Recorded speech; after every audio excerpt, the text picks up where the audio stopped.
L'activité des tuk-tuk doit être réglementée, exigent les chauffeurs de taxi. Sans cela, ils ne devraient pas avoir le droit de circuler et seraient un danger. S'il n'est pas réglementé, déjà il est dans l'illégalité et en plus les personnes transportées, c'est une mise en danger de ces personnes-là, même de la personne qui circule avec.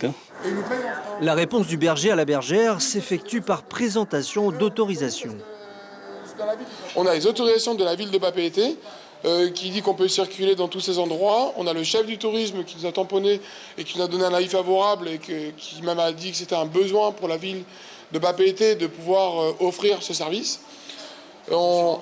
Les assurances, on est assuré directement chez Poema Assurance. On a une assurance qui couvre, c'est une responsabilité civile et surtout une dommage corporel. Les taxis ne sont pas fondamentalement contre les tuk-tuk, mais ils grincent des dents en pensant à toutes les charges dont ils doivent s'acquitter.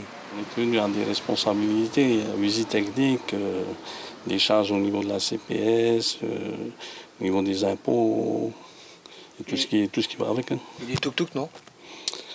Pour l'instant, ils ont exonéré de toutes les charges.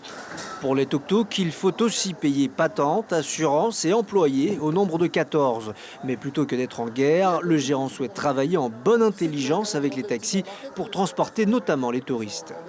On a besoin d'eux et qu'eux ont besoin de nous, parce que nous on s'intéresse à être dans la ville, on les redépose à la station de taxi et ils les ramènent à l'hôtel directement, ou ils les amènent au Belvédère. Nous on ne va pas au Belvédère, nous on reste que dans cette petite ville. Donc ce qui nous manque aujourd'hui, c'est qu'on puisse bosser main dans la main et puis qu'on aille dans la même direction et que nous, on a besoin d'eux, on a des clients à leur envoyer.